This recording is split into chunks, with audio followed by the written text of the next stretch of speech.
And we're live. Good evening, everyone. Welcome to Bigfoot Odyssey. This is a researcher's report, apparently number 238.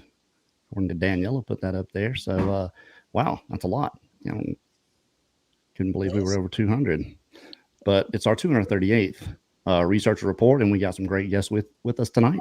I'm your host, Carrie. With me, as always, producer, co-host, Miss Daniela Aiolo. How are you, dear? Doing good, thank you. Doing good. It's good to see you. Going to get into some pretty interesting things. Our guests are Debbie Jones and Miss Sandy from Sisters of the Moon. Now, we did a documentary with those guys back in 2019 before COVID came around. That was our last one before we went to March. So it was a lot of time. It was like a year between them. But we had a really good time and learned a lot. And these ladies are just fearless. And some of the best audio evidence that I've ever heard. It's up there with Sierra Sounds, and it's just up there. You guys, if you haven't seen that, our 12th documentary we did with them, go check that out. So tell us, Debbie, let's start with you. What's going on? What's coming up? Well, we're excited because we're planning a expedition to our North Georgia location. We've had excellent activity there. And we've got a plan that we're hoping to put in place this time when we go back. I don't know if you've heard it, us on Beast or anything talking about all the activity we've had. This back in October of this past year was our third time, I believe, to be at that location camping, and the activity was amazing. We're on top of a mountain in North Georgia. And it's usually just us there. We like going in the middle of the week. That way we can get our spot and there's nobody else around. It takes us 45 minutes to get down to the bottom of the mountain. And I have signal around the campfire and nowhere else. And Sandy had signal inside the tent and nowhere else. And we were having so much activity, we decided to try to go live on the Beast page just to document what was happening to us at that time, because we had rocks coming in from all sides. We could hear them running up behind the back of our tent. We were sitting out by the fire, out a good probably 50 feet from the fire, and from the tent. And I would walk towards the tent, and you could hear them on the live video running up from the backside of the tent. And it was just unbelievable. That whole, it was like each night it got a little less as far as the activity goes. But we think it's juveniles coming to our left side down in a hollow. And then later on, probably about 2:30, 3 o'clock in the morning, they calmed down a little bit, seemed to die down. And then about 5:30 before sunrise, we think the bigger ones come in and stay until around 6:30 or so. And so this time we've got a plan. Mark and Larry from Beast and Spencer Jameson are going to go up there.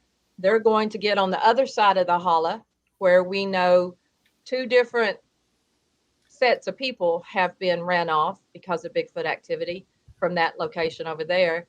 So they're going to be over there and have some thermals, night vision, recording whatever they can get to see if they can capture footage of what's going on in our camp while it's happening, because we can't see down in that hollow, and we're hoping that they can, get a good location.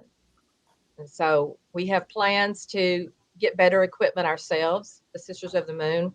We want to get a night vision that has thermal imaging and can record audio and video.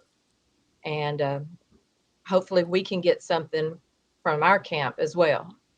Well, let's talk about that for just a second, because we've been mentioning it on the show just for the last couple of shows since you sent me the link to it. And I know I didn't know if you thought about it before, but I did suggest that you do this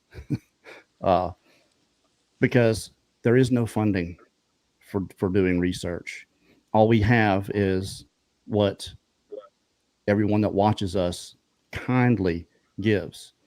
And for the kind of equipment that you're talking about getting, you guys are going to need some help. And we absolutely want to help all we can with that. And so I'll put the plea out there to everybody watching. It's $5 is the minimum. If you've got it, their goal is 5,000. That's going to get them 2 really key pieces of equipment, a really good thermal, a pulsar, which is, if you're an ACVHD, it's excellent, especially when you're editing. It's a 640 resolution thermal. I think they've got 320s and 640s, but the one you are getting is the higher end one. I looked at all this stuff. We just bought a Thor 4 640 by 40, and it was almost $6,000 just for it. So just this equipment and the parabolic dish you guys are wanting to get to go along with it. And look, what you got to get for your $5 is evidence, at least to say, hey, I helped them do that. Because when whatever you guys get is going to be out there for everyone to see and take in, obviously. So we want to see this happen for you guys, and we're going to help as much as we possibly can. So you guys have got until October, right? So you got, is that when y'all are going? Yeah. Yeah. Okay, so you got until about September. You just got to order the stuff. You got to give it time to come in. So I know you guys appreciate it, and everyone that watches our show, if everyone put in $5, you'd have it no problem. And we thank you all greatly. Anybody thinking about a super sticker or a super chat here, go throw it over there for them, because we want to see them get this, and we're going to make sure you get it one way or another, whether either our watchers do it or we'll help out the best way we can. So, because we want you to have this stuff. I think it's a great idea. There's not enough people out there attempting things like this, putting together plans. There's plenty of people just going out. We call them the weekend warriors. We've all been that, at least to a degree. But when you put together a plan, an expedition, there's a lot of time, effort, energy, and money that goes into it. And, when you just work regular jobs like normal people do, it's left up to us, to the community, to help out. So we appreciate everyone that does that. And I know you guys do too. Yes, Definitely. we do appreciate it. Yes. So how many times have y'all been up there? What, 3 times, Debbie? Well, we've been just the Sisters of the Moon. We've been there 4 times. This That's a past good March four. we went, and that's the Yeah. first time we've been in March. We were up there for a week, and when we got there, of course, there's no leaves on the trees. This is the first time we've been in the spring, and it was no leaves on the tree. It looked like they had done a controlled burn. A lot of the trees we noticed had been cut down in some places. Where we camped, there was a trench dug, and we really don't know why. It was closed off on both ends, and it was probably about 15 feet long, right behind the area where we put our tent. And there's a game trail that goes right behind there. And they'd cut a stump up, and that's usually where we set some of our recorders and equipment. And so we really don't know what they were doing out there, but we didn't have any activity hardly at all like we normally do. And the first or second night, Barbara was setting, we have a gazebo, I can't talk, that's all mesh. And we had it connected to our tent, and then we had tons of tarps on top of it because it was freezing cold. Wind was blowing every night we were there, so we couldn't do hardly any audio. And then a big storm blew in on, I think, the 3rd or 4th night. But while she was sitting in the doorway of our gazebo, she had Ellie Bug with her, our little Squatch dog that she always has. And Ellie, she's quiet unless something's up. And she had been looking out to the left, which is where that hollow is that we think they come up into, because that's where the rocks are always started to be thrown from. And she started growling while she was looking over there. And then within just a short time, a rock hit the side of the tarp. And Sandy and I were inside the gazebo, and Barbara was sitting halfway in and out the little opening where the door is. And it was probably not even 2 feet probably from her head. And we could see it and hear it right where it hit on the tarp. But that was all we had for like 3 or 4 nights. And we had just given up that they weren't there. We didn't think they were there after that, And then on the 4th night, I believe, in the middle of the night, Sandy woke me up. We always sleep where we can reach each other really easy. she woke me up a little before 5 in the morning and just went like that. And you could hear something running. We didn't see it, but it was doing Sandy whoops. fell down. Oh, no, I she did didn't. Well- fall down. I fell down the mountain. Reenact. No. Go ahead, Debbie. I'm sorry. But you could tell that the whooping, it was what was doing it was running, and it was along the backside. And where that is, there's a drop off, probably about 100 yards from us, from where we put our tent. But you could tell it was moving. But we've never heard them do whoops like they were doing that night, and it was just continuous. It was whoop, whoop, whoop, just boom, boom, boom, and it was running. Different places, different distances. No, you could tell it was just one, and you could tell it was running away from us, and we could tell it was moving. And while we were listening to it whoop, we were happy because then we knew, yeah, they're still here for sure. And then from the front of our tent, we didn't have a fire going anymore. It was pitch black out there. And then plus we have that big gazebo out in front of it, all covered up in tarps too. We hear, hey. And my first thought in my mind, I was like to myself, is that a Bigfoot mimicking? Because it was so out of place.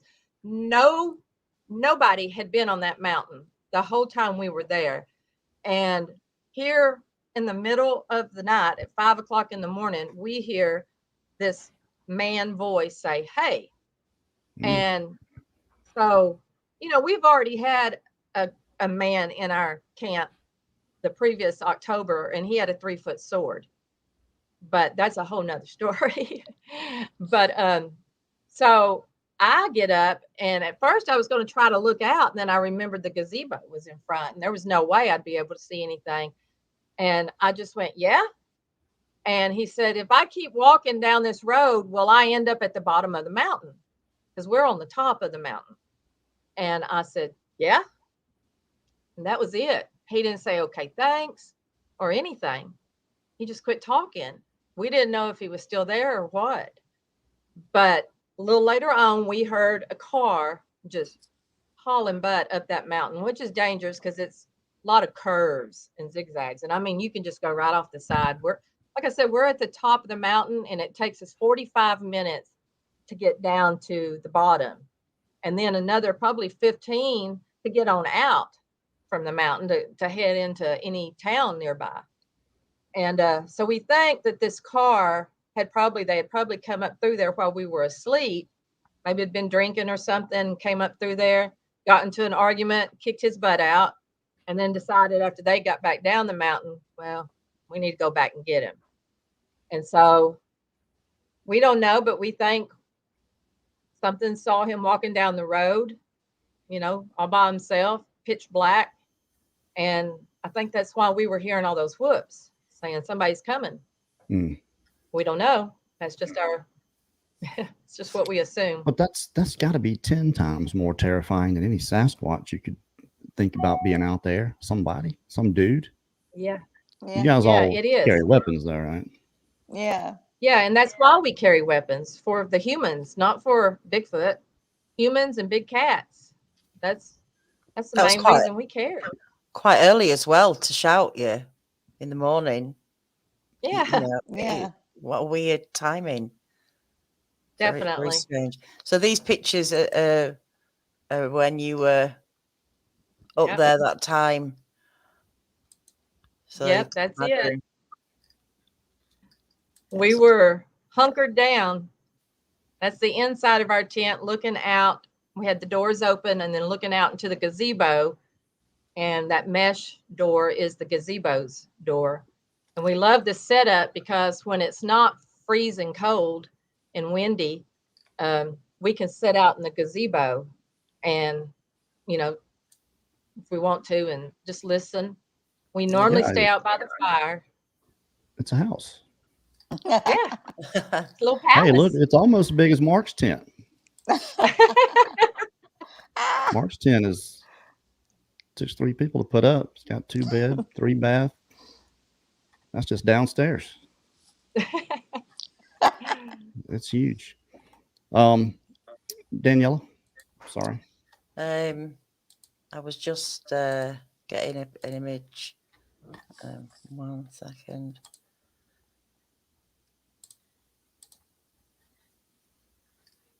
And we always put our tent in that same place. Yeah. And that game trail's on the backside. Yeah, there's Is Mark. that There's Mark's Mark's tent? Oh my goodness. apartment. I'm Yeah. surprised he doesn't have one of those inflatable ones and all the inflatable lounge chair and sofa. I got Isn't it? he's just trying to call me for some reason. He knows we're doing a show. Yeah, that's and you can see we had cameras up all over when we actually did that. You guys are going to get to see all kind of stuff. There is something I want to mention right quick, and I just want to jump off of this subject and address something that happened in a comment, and I just want to read this. I actually pinned it, and I responded to it also, but let me find it. When was this recently? Yeah, it was on. It's from Richard, and I think there's a misunderstanding. And what I had explained was what we've got coming up with, the Odysseys, and what's going to be what Mark and I are doing with that with Impossible. And to go to Impossible, if you want to support what we're doing, you can go there and watch a film for $3. But it's not just that. I'll talk about that in a little bit. But I didn't quite understand it. But this is what he wrote. It says, "My wife watching Yellow all the time, and I heard for 2 weeks, and couldn't wait to see it. And now you said you are not going to show it unless you're a member. I told her to stop watching this channel. You might not care about her at all. Her friends watch Yellow. I don't know what Yellow all the time means. Yellow.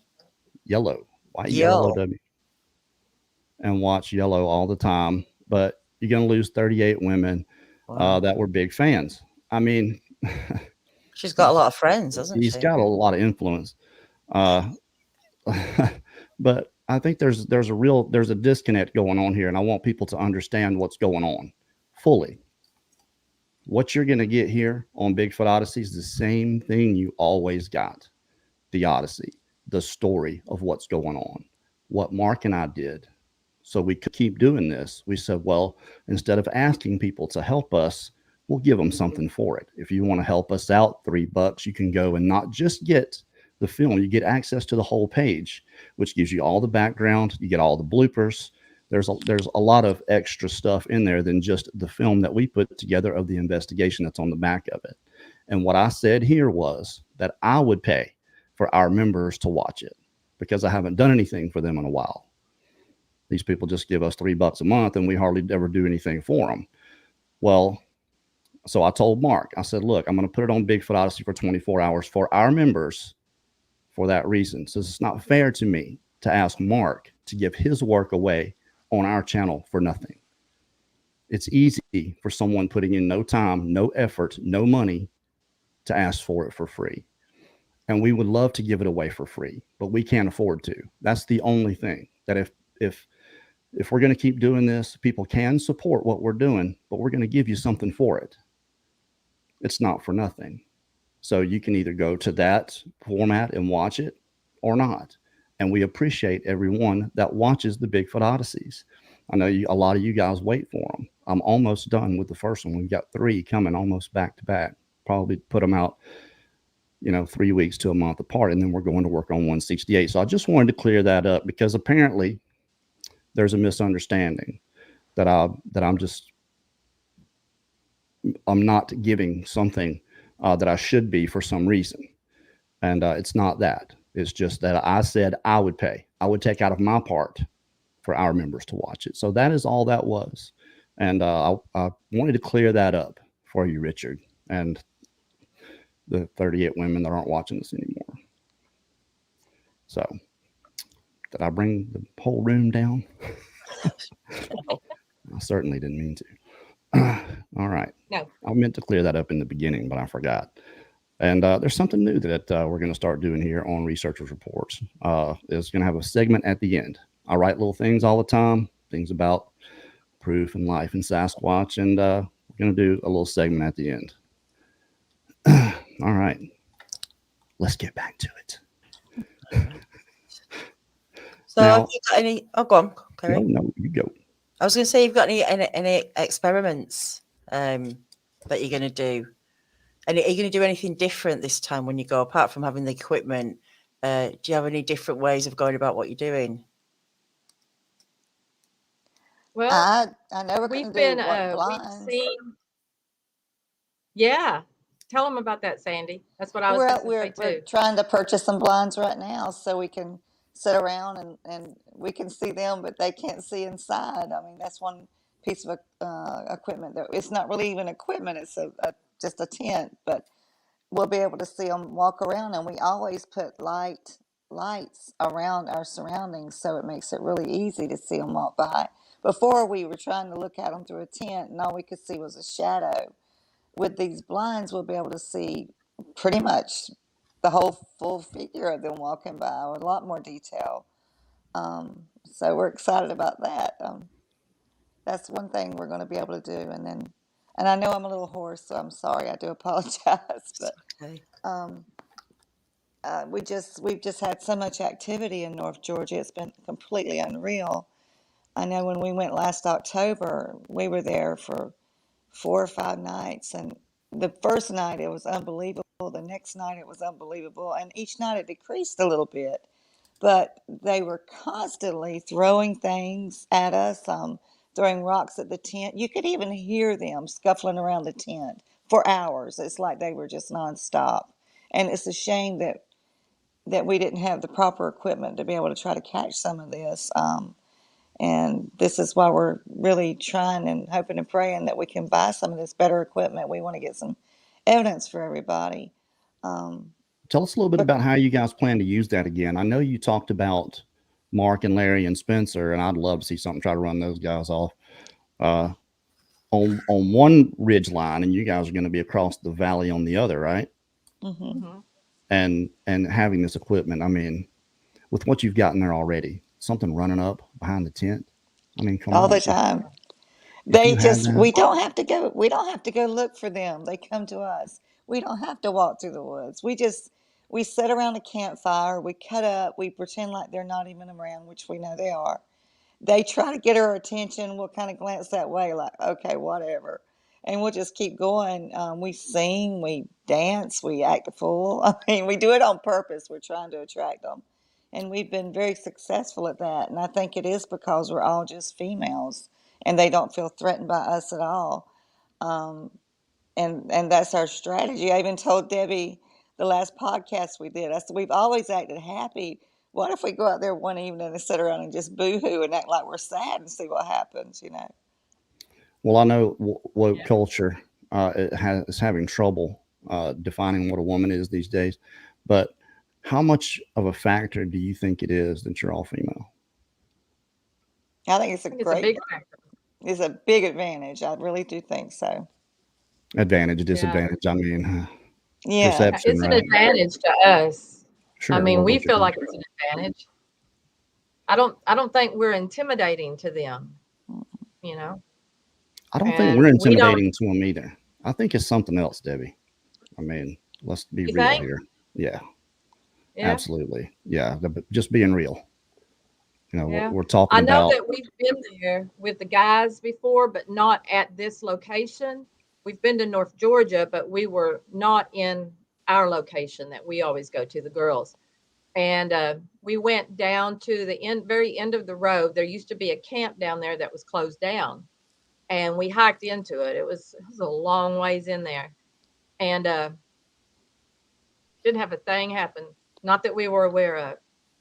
And so that's why we're not going to acknowledge the guys while we're on the mountain.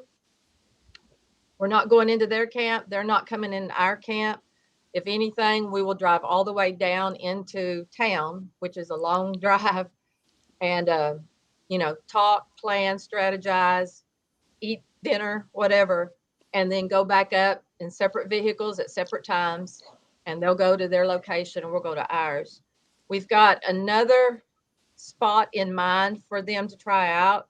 I'd like to go sometime between now and then to kind of check everything out and see what would work best for us.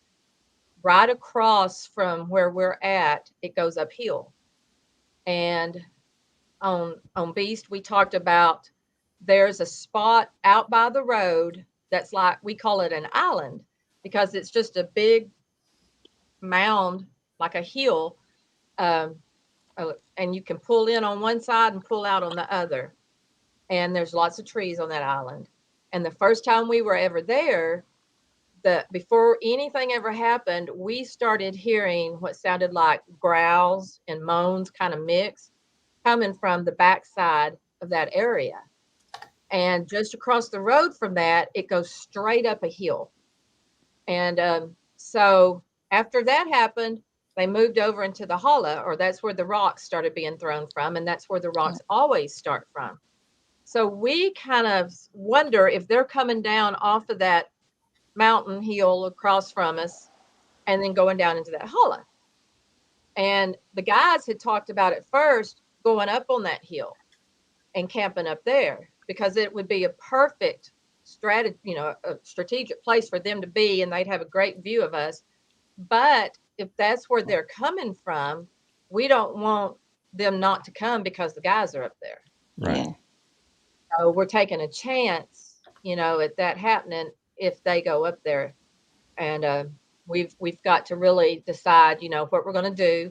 That's why we like the idea of them being on the other side of that hollow.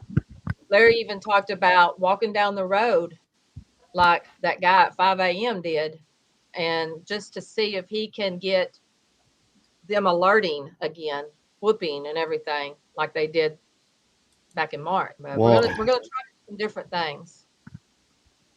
That's the thing that I haven't been doing is you guys want the activity. You welcome the activity. Like you just said, you want it to come in.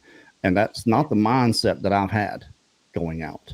My mindset has been, oh no, we're probably going to have activity, and that's why I'm out there. And I used to rail on researchers for doing that. And here I am out there, Captain Hypocrite, doing the exact same thing. But maybe what advice would you give to someone like me that just is trying to do it, but is trying to get over some humps at the same time? Well, I mean, we know that these creatures have the capability of picking us up, carrying us off, doing whatever. They could kill us very easily. I believe that. But we've been very lucky in all of our experiences that we've never felt threatened. I mean, they've hit our tent. We've seen their hands that bigger than ours actually open up like this where we could see their entire hand hitting the outside of our tent. That was the night we caught the gibberish. We don't feel threatened. We feel like they like to mess with us, maybe try to run us off. Now in this place, I think they know us and they know that they can run around and mess with us and everything. But it's just, you have to have the mindset that something could happen and it could be bad. And it's just a chance we're willing to take. Like I said, we've never felt threatened. It's always like they just play with us. They toss the rocks in there at us, walk by our tent. This past October, I think, was the only time I felt a different feeling. And that was when it was the first night. And it was about 5 o'clock in the morning, about 5:30, I believe. I can't remember now. I had the time. It was written down. But we woke up because we heard a vehicle go by us real fast. And that was the guy that had the sword. And they had ran him out of his location because he had came into our camp earlier. Totally different guy than the one we were talking about early back in last time. But this was this past October, and he had a 3-foot sword and came walking into our camp. No hat, no headlamp, nothing, and surprised us, startled us. And Barbara had seen him there earlier that day because she got there before Sandy and I did, and she had started setting up camp, and he had came over and was talking to her and was warning her because that's when that killer on the Appalachian Trail that had killed that Gabby Perdido or whoever girlfriend, Yeah. and he had been Brian sighted on Wellington. the Appalachian Trail, and we're right there by the Appalachian Trail. And so he come over to warn Barbara about that earlier that day, and she had told us. And then here he walks up into our camp in the middle of the night again, but we were out by the fire, and he's got this 3-foot sword, and he's shaking like a leaf. He's got the sword in one hand, and he's shaking just like this, and he's asking us if we heard that, and we're like, what? And he said it was like a Medusa scream, and we're all thinking Medusa. That's the lady with the snakes in her hair. Don't remember a scream. And we thought at first that he was high or he was on some sort of drugs or something because he wasn't making sense to us. And he was talking about, it sounded like a pterodactyl, and he was just nonstop talking. And then we started realizing that he was actually scared. And Barbara told him, hey, you don't need to be walking up without announcing yourself in the middle of the night. We all have guns. We let him know we had guns. And he kind of got upset, it seemed like. And he was like, I knew you were here by yourself, or at least I thought you were. And I just wanted to warn you. Now, this dude had walked almost a mile in the dark, Yeah. scared to death with a sword to come warn Barbara because he thought she was still by herself. And so he's now a little pissed off at Barbara, and he's leaving. And that unnerved me more than any Bigfoot activity we've had. Yeah. And I was telling Barbara and Sandy, I'm like, y'all, he could be going around and then come back down through that hollow and be sitting there just waiting for us. I said, let's go make sure he's back in his location. I just would feel better about that. And then we can, make nice, let him know we were concerned about him. Maybe he won't come kill us in the middle of the night.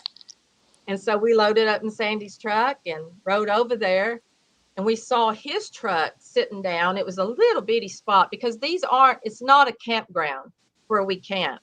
There's some spots that are flat and a little cleared out in some places, but where, it's not a campground. So where he was, it was just beside a stream, and that stream flows all the way down the mountain into the Chattahoochee River. And there's woodlines right there. And so we saw his truck just parked right off the side of the road. His driver's side door was open. There was a mound of clothes kind of in the middle of his truck because it was an extended cab. And we couldn't see him anywhere. And so we hollered at him, hello. And he comes walking out of the tree line with his sword again in his hand. And he's like, please tell me y'all heard that. And this time you can see his hands are just shaking like a leaf. And we're like, no, we didn't hear anything. And he said, he put his hands up here and he goes, whatever it was, it has to have massive lungs because it just let out this like moan. Well, when he said that, then we knew what was happening. And we knew that he had no clue. I leaned over because I was in the back seat. I didn't want him to see me grinning. I leaned over between Sandy and Barbara, and I was like, oh, hell yeah. I got excited. Yeah. And we told him, we're like, well, we just wanted to come check on you, make sure you made it back to camp okay.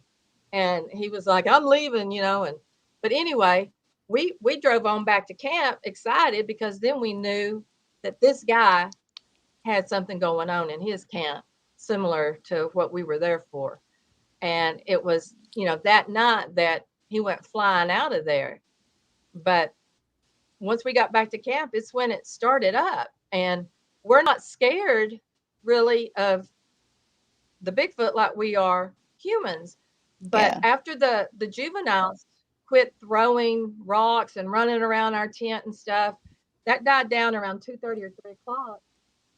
And about 5:30ish in the morning, we could hear that dude leaving out of there. He had to get the rest of his stuff, and I don't know why he stayed that much longer, but we heard him drive by because it woke us all up.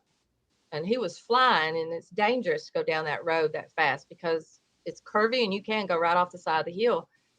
But that noise woke us up, and I had my head up by the front of the tent, and I remember turning a little bit. We still had our fire going. We always stoke it before we go to bed. And I turned my head a little bit so I could hear out of my ear. And when I did, I saw a shadow coming towards the tent. And the closer it got, I could see it. You know, our tent goes like that, you know, like a house, basically. I could see shoulders and a head shape on this shadow. So I start kicking Sandy's head. She's at the foot of my cot.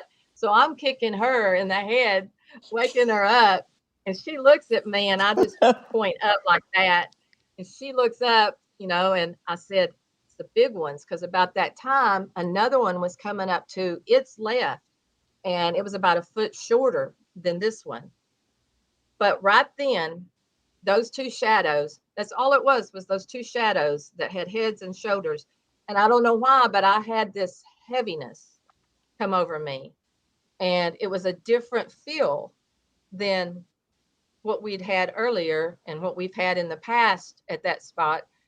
It just, for some reason, I felt like earlier with the rocks and the running around and stuff, that it was juveniles. And these, to me, I remember saying to Sandy, I said, it's the big guys. Yeah. I felt like it was the big ones. And you could hear their footfall, and they moved slow and methodically around our tent. And about an hour later, a little before sunrise, from the back left corner of our tent, we heard what that guy was calling a Medusa scream. Yes, And it we was heard that. two very shrill screams. And they were just a few seconds apart. And if that last one hadn't had a whoop on the end of it, I would say that I wouldn't have known what it was, because I've never heard that before. Not like that. And luckily we have it recorded. Yeah, we've But got to get y'all some good thermal equipment and better. This has got to happen. This is from John, Mr. John Schiffer. We want to see the Odyssey and Sisters both push the narrative. And then Spencer put in $20 earlier, so that's $50 that could have gone into the link in the description. You guys, we'll make sure it gets there. I'll do that. Thank you. Yeah, anything that you Thank guys you, put guys. up here, we'll make after YouTube takes their 40%. So we'll make sure that gets in there. But there's a link in the description. I forgot to mention that earlier for the GoFundMe for these guys, and it's a $5 minimum. So you guys got $5, throw in there.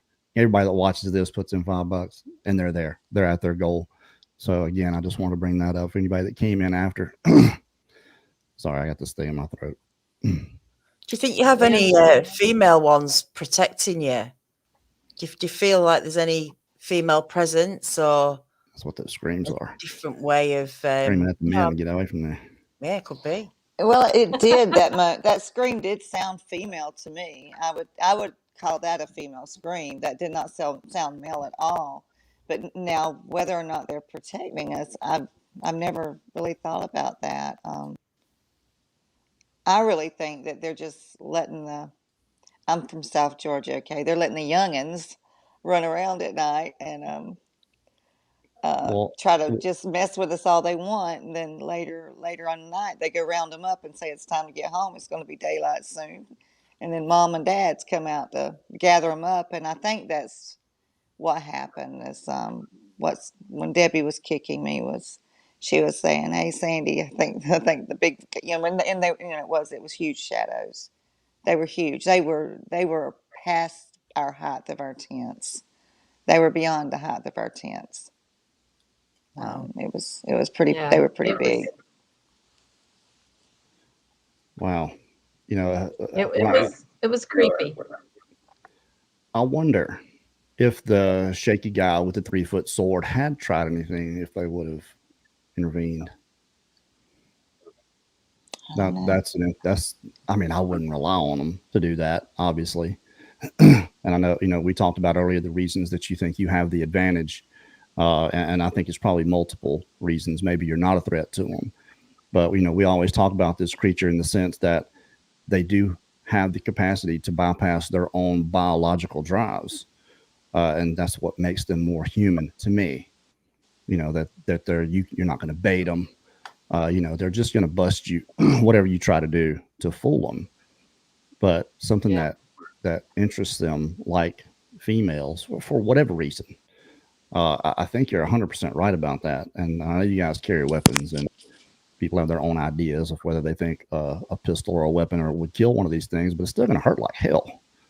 If you hit one with it, that's still not going to feel very good. So would you? I think it's going to piss them off. Sure. Well, it's still going to hurt. I can imagine they don't want to be shot. Would you consider that even remotely? Shooting one? Yes. It would have to be because they're trying to drag us out the tent.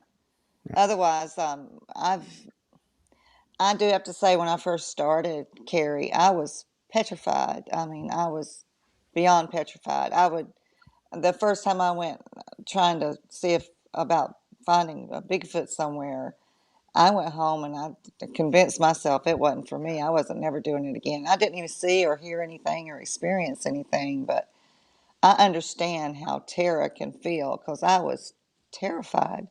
And I really had to think long and hard about it, but I've gotten past it, and the more I go, the more comfortable I am.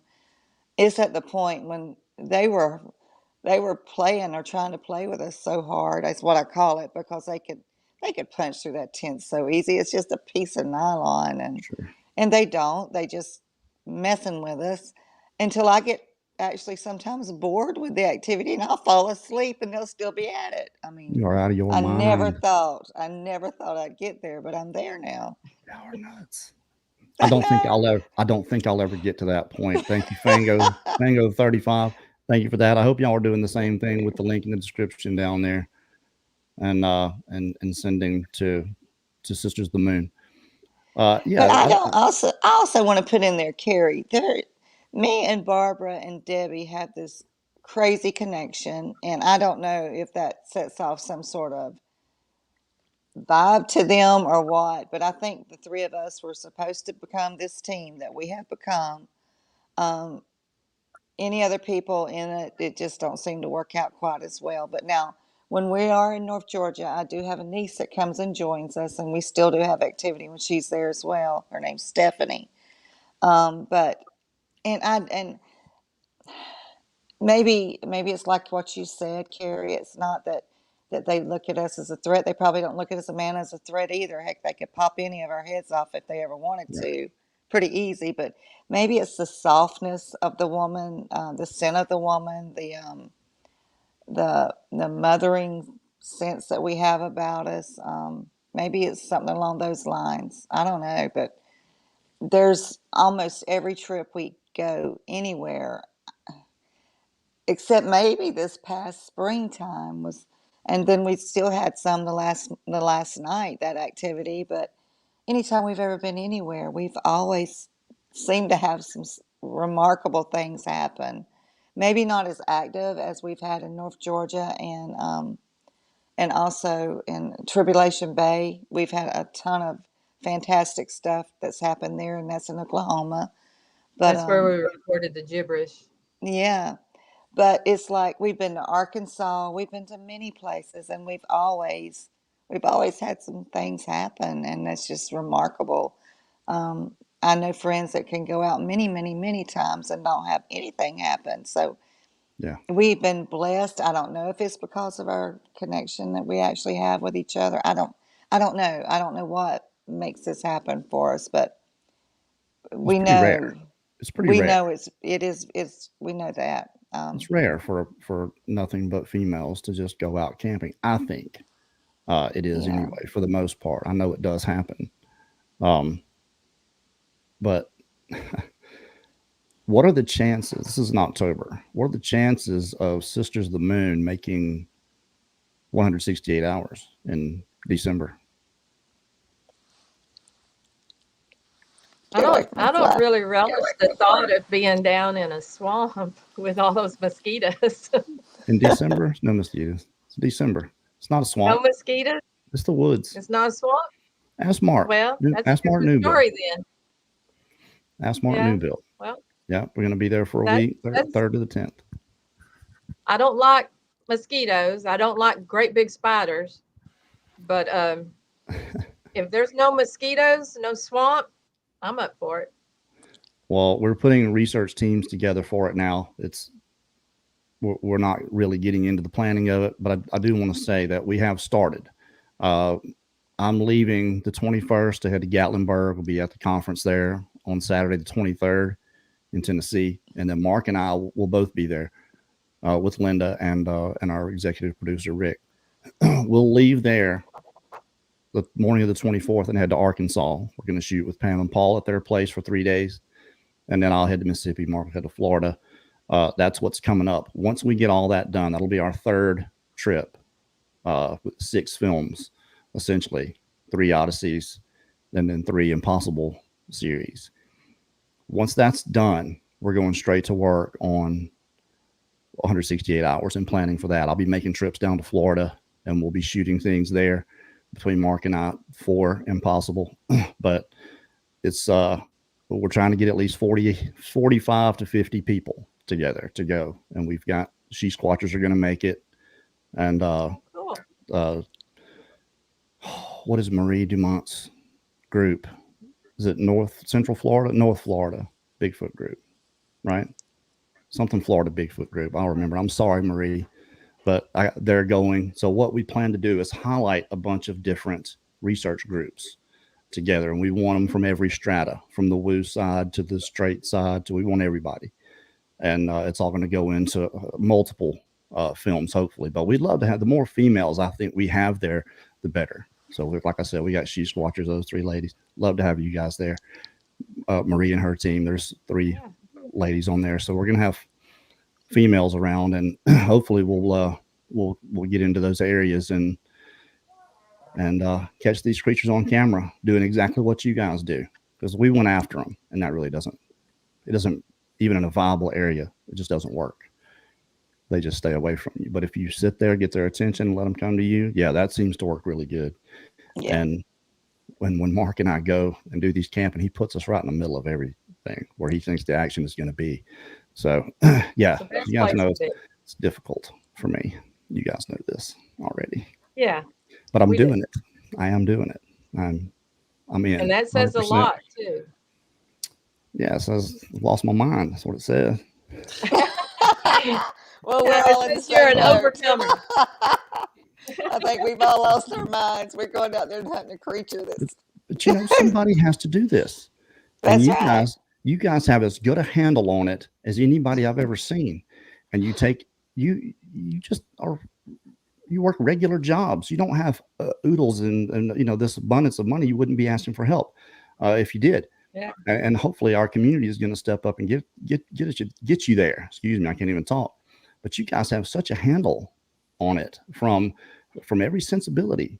Now me and Linda saw you guys in the woods, and it's just like nothing. You're just out there. Something happens around, and it's just like, oh well, there they are. You just keep going. Well, it's enviable. We know too that we have to keep our senses about us. You know, we can't get worked up, nervous, scared. We can't let that happen, because we know that would be a detriment to what we're there for, and it could also be a danger to us if we lost those sensibilities. And so we just try to look at it. It's an adrenaline rush when something happens. That's what we're there for. And but we're prepared, and to a certain extent, if we feel threatened. And so we go in there with that idea in our head. And so far, we've been very lucky. Haven't really felt threatened. Like I said, the time the 2 bigger ones came in and all of that was a different feel. And I've never had that feeling before. But I didn't feel like I was in danger. It was just a totally different feel. And I hope I never feel like I'm in danger. Yeah, well, the point I was getting at is that you've got such a handle on it, and now you're stepping up the evidence collection game. and it's just Yeah. going to be a benefit for all of us, a benefit for the community as a whole, just to have something better, because we talk about this too. Anything you go on and look at, it's always the same old stuff rehashed Right. over and over. It's it's a wheel of nowhere. It's a That's circular thing. We need more stuff that's to circle. exactly We need more stuff. right.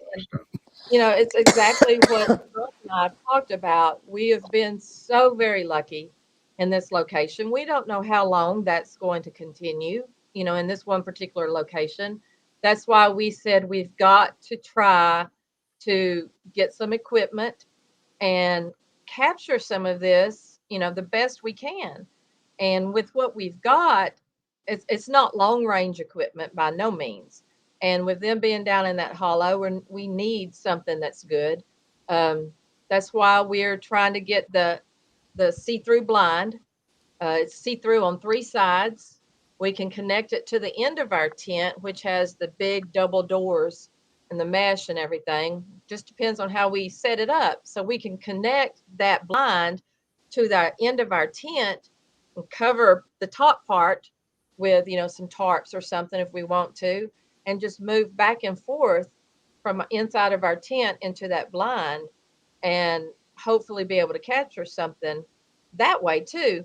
We have a friend where if we get enough money, he's going to make us a thermal imager that can actually, you can put a plastic bag over it, which I think a lot of them you probably can, but it's connected to a laptop and it sits on a big tripod. It can come out through the roof. It can come out at an angle, but you can sit inside your tent and watch what's on this, and you can control it. You can turn it 360 degrees and it will video the entire time.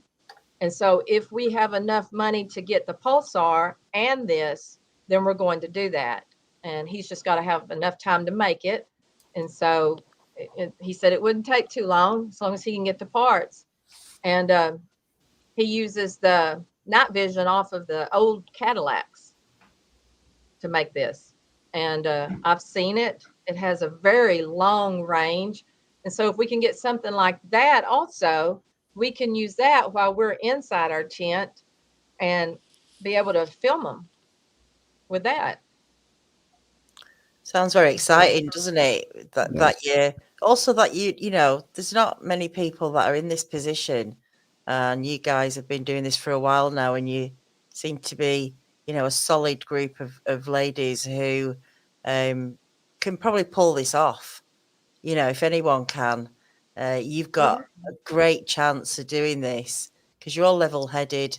You seem to, like you say, you're not frightened, but you got your guards up, and I think that's important to,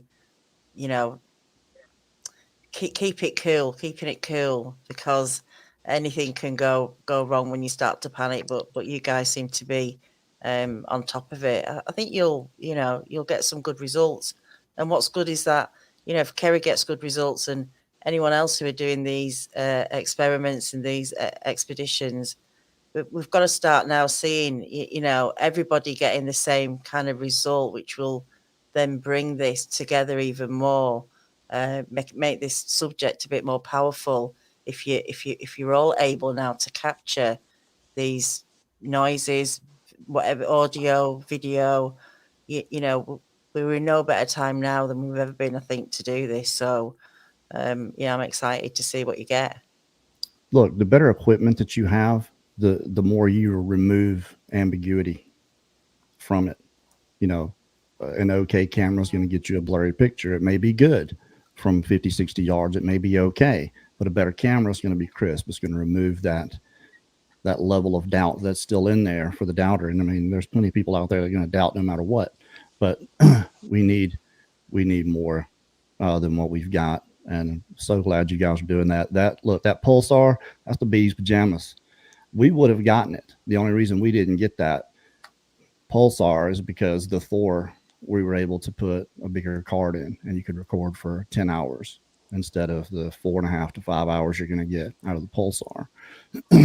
And that was the only reason we didn't, or we would have gone with that large sensor thermal. Well, All we're right. also looking at some power stations, the Jackery and different kinds, because we want to get a power station to where we can recharge easily during the day and have multiple things ready for as This is soon what as I it got. starts in. Yeah. I got a bunch of these. I'll send you guys if you want them. These are 40,000 milliamp hour. This will charge your laptop 5 or 6 times, charge your cell phone 12 times. Or no, it'll Awesome. charge it longer than that. That thing lasts forever. But you can use them. I'll send you some of them. I got a bunch of Okay, them. we appreciate that, Carrie. Yeah, Thank Yeah. you. absolutely. Thank you very much. Yes, ma'am. We're getting close to the end here. I think we are. What's the time? We got about 5 minutes left. Is there anything else you guys want to say, put out there, talk about, shout out to anybody? We just want to say that, We or just, I want to say that we just enjoy what we do. We love it. We love our get-togethers, and honest to goodness, we're not seeking fame or fortune or anything like that. You all know Bigfooters ain't going to seek fortune anyway, but it's that we've just had so many things, remarkable things happen. And I just think it would be nice to start sharing with people if we can catch some things, and that's all it's about for us. We just enjoy our get-togethers. We just enjoy doing this. We have me, Debbie, and Barbara are obviously very much adrenaline rushies, and it just thrills us when things happen around us. So, yeah. yeah. Well, And it's not unimportant, is it? It's noteworthy what you're doing. What are you talking about here? An an Yeah. undocumented species? I mean, come Yeah. on. How much more important does it get? So I wouldn't downplay it as much as that. I know you guys enjoy it and have a good time at it, but you're doing important work too. yeah. And with as much activity as we've had in this one location continuously, we feel like this is the place and this is the time, because we don't know how long we're going to be blessed with this kind of activity. And so we want to try to get what we can while we can. And we went live while it was happening last year in October. We went live 3 nights in a row so people could hear it. And Yeah. if they could hear it through our little phones and, experience it that way, Now, it's only going to be better with good where equipment. did y'all go live? What channel? On the Beast When is TV. Sisters of the Moon going to have their own channel? When's that happening? That means somebody has to take care of it. None of us really want to do that. Okay, We're fair not. enough. Yeah. But people Yeah. can see your stuff either on Beast TV or Beast of the Woods, right? Yeah. So if you haven't That's subscribed to right. either one of those, Beast TV, Martin Newbill's channel, or Beast of the Woods, Larry Porch, their channel, we'll make sure we get some links in the description for that. You guys have Facebook or anything like that, where people can contact you if they need to? We each have our own personal Facebook accounts Okay. by our Debbie name. Jones and Sandy Harris. Sandy Harris Harris. I knew that. and Barbara Locke. And Barbara Lott. That's right. So, well, all right. Well, before we get out of here, we have a new thing that we're going to be doing on Bigfoot Odyssey. It's just a little statement, because I write, and I got so many of these little things that I just write down all the time, and I'll listen to somebody on YouTube. I listen to a lot of podcasts while I'm working, and I hear people talk about things, and it sparks ideas, and I get to talk about them. So we're going to start doing that, and this one's called Proof. And I always like to respect the intelligence of our audience. I don't assume that we have a bunch of dimwits and nitwits, so I do put some effort into this. And it goes like this. Skepticism is important because you can't have a community. You can't have love unless you have a shared reality. So anything that comes from within, by definition, can't be shared. What science did for us mostly was it gave us a reality we could share and discuss. So if I feel the presence of my dead friends around me, that's personal. However, if I'm going to actually talk about what death means, we have to go with things that are proven. Proof has been really put on the shelf as it's really cold and kind of connotation to it. Whereas, another way to say proof is having something you can share. It's another way to say love, really. Science says if I believe there's a God and I can't prove it, I have said nothing to the community.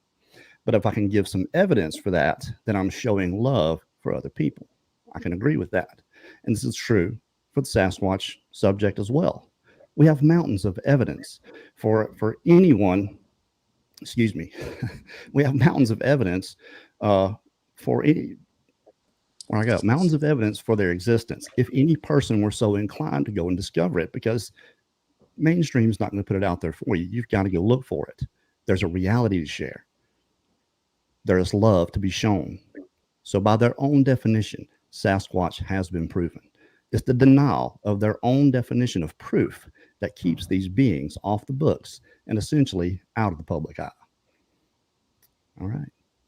Thank y'all for joining us here tonight. We appreciate Sisters of the Moon. Make sure you check out the link in the description for their GoFundMe. If you got $5, throw in $5. Just do it. Just do it. We greatly appreciate every everyone. little bit. Yes, And thank you very much. Danielle, a great show as always. Sandy, Debbie, hope to be seeing you guys soon. I want to get you back pretty soon so we can talk about more of these experiences. I know we didn't get into that a lot, but I really appreciate you showing up. Thanks, everyone. We'll see you guys Friday night, 9:00 p.m. Central for the Late Show. Me and Brad, hopefully, if he's feeling up to it. We'll see you guys then. Y'all have a good one. You too. Bye-bye. Bye, y'all.